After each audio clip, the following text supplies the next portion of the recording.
no new episodes till September. Are you a fan of Rosnaroon like me? We've made it through June and July, whichever season we're in. What can you do to stay connected? Today I've got some tips for how you can make the most of the program until the new series begins broadcasting. Particularly if you're learning at home, you can rely a lot on the input you get from a program like Rosnaroon and start to feel withdrawals. By now, most of us are probably aware that you can watch seasons from the past, the back episodes, which are on YouTube and on the channel, or the player of the channel, people call TG Kahar, though according to O'Sheil, we should perhaps be saying TG Kahar. At time of speaking, the YouTube collection of older series is running as far as Series 8. Series 1 began back in 1996. It's been going a very long while. There's a lot there to watch. And on the TG Kahar player, there is, I think, as far as Season 9 or Series 9. So YouTube's almost caught up with that content now. I find the archive harder to play. It sometimes just jams or cuts out. That might be my connection. But the YouTube one is very good. Also in the TG Kahar player at the moment, not all the seasons have subtitling.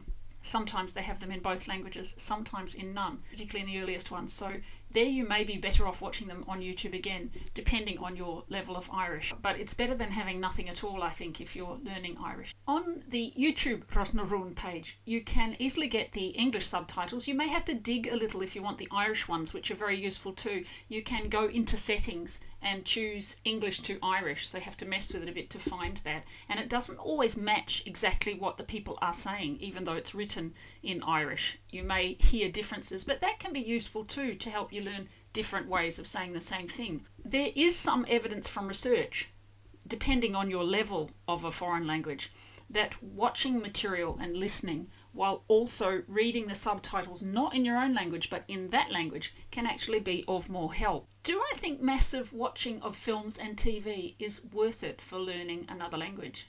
Yes, I do, but it's not enough on its own. Why does my opinion matter on this? Well, it doesn't any more than anyone else's, except that I am a trained language teacher, not of Irish, but nonetheless. I'm also a fairly successful language learner over many years, so I can at least speak about what works for me. This can be a very unpopular thing to say. You'll find millions of videos out there saying, just watch films, just absorb, just, let it wash over you and make it fun. And it's true, it is a fun way of learning, but it's kind of adding to your learning. For me, it's not enough on its own. Having said that, I will also say that at times when I haven't been able to connect to my study in Irish, haven't been able to knuckle down for whatever reason, I've had too much else on, just keeping up that regular routine of Rosnaroon every week has at least kept me in touch with the language and kept me connected, so it's not completely gone. And you need a bit of that sometimes too, because you can't always devote lots of time to study. So even if you just do the bare minimum of watching those weekly episodes, that does help you keep the thread. It soaks you in the sounds of the language. But it may not help you to develop your speaking skills or increase your grasp of grammar all by itself. There are those who learn better by just listening and soaking in, and those who say, no, I must study explicit grammar, I must be told the rules. People all learn differently. What about you?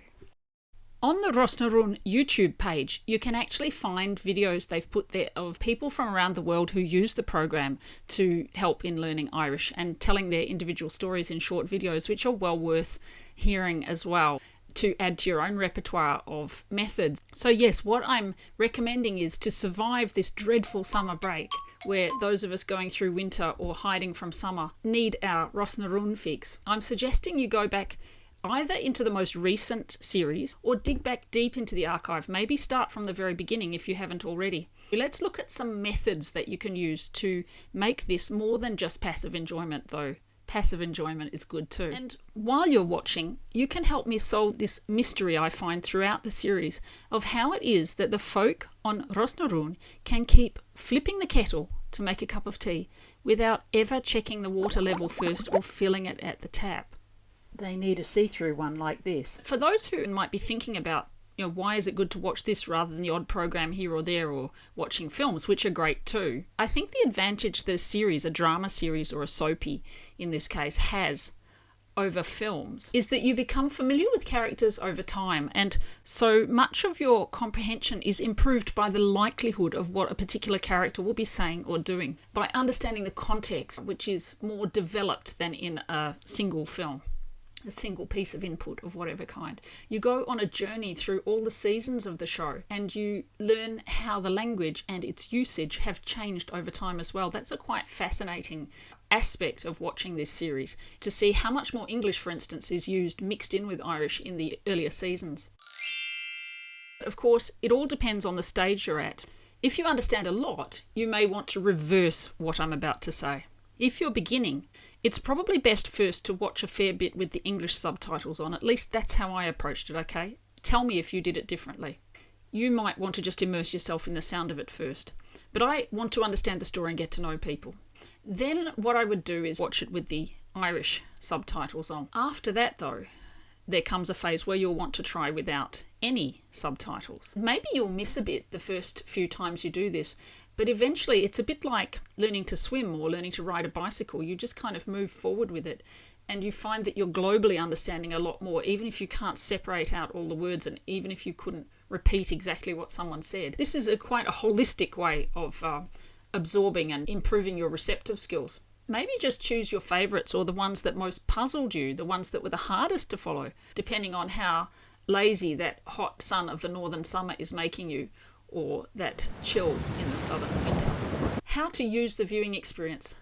Option number 1, the obvious one. Note down the new vocab. Use the Irish subtitles to do this because your ear doesn't always tell you what the word is. Particularly in later seasons, you're likely to find there's more correspondence there. Another option, option 2, is to watch for certain kinds of patterns, and you can choose what those patterns are.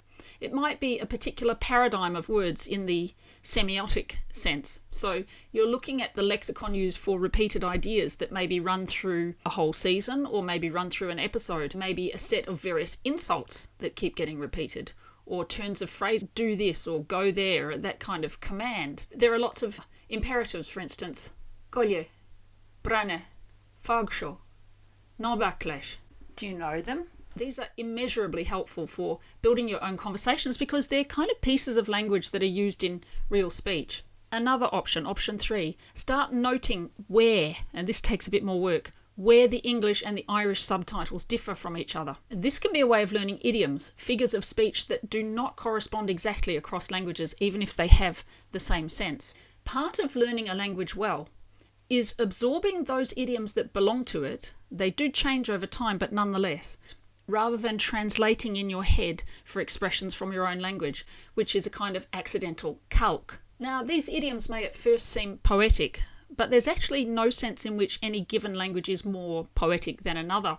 It's just that the idioms in our own language seem stale to us because we've heard them repeated so many times. They become cliches. When you learn the idioms of another language, they leap out at you because they're so different and they seem really picturesque. As I say, comparing what's said differently in the two. A cliche or an idiom in English, switch to the Irish subtitles and see what it was in the original. Option 4, I think this one is one of the most important for me. To train yourself to hear the different ways of speaking, depending on the character or the actor. Rosnaroon has native speakers from many different backgrounds, so different regions, different dialect groups or parts of Ireland. You can hear speech from Kerry, from Donegal, from Connemara, of course. There are also actors in the program who have learned Irish as another language, so it's not their first language.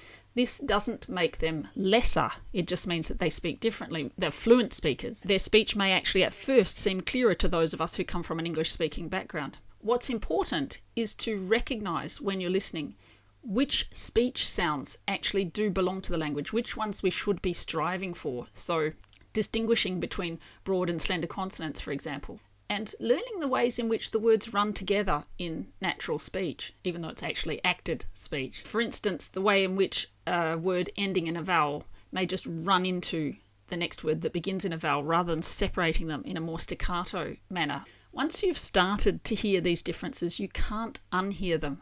I'd love to know which characters you particularly like listening to, whose accent or whose manner of speech you get the most from or get the least from. I particularly in the old seasons love to listen to Seamus. I found him almost incomprehensible at first, but as my Irish has slightly improved after all this time, I actually find it really helpful to try and dive into his speech and how it differs from the others. You'll have your own favourites, and I'd love to hear who they are and why. There's nothing more exciting as an Irish language learner using Ros na Rún than the first time you watch an episode all the way through with no subtitles at all and realise you can understand it, or most of it. That doesn't necessarily translate into being able to speak, though. Option 5, shadowing, may help with that. You're meant to repeat at the same time as listening. But if it's easier, just press pause every so often and repeat the words you hear. Speaking matters. Which for me is part of why I started this channel, to push myself on productive skills rather than just receptive skills. But the receptive ones are important too, especially if you don't have an Irish language speaking environment around you. I hope that all of you will continue to stick out your Irish over the summer break, accompany me on my learning journey with a renewed enthusiasm for this amazing series, as a resource and as entertainment when it starts up again in September. Meanwhile, make the most of the archive that is there for all who have access to the internet. There's always more to look forward to.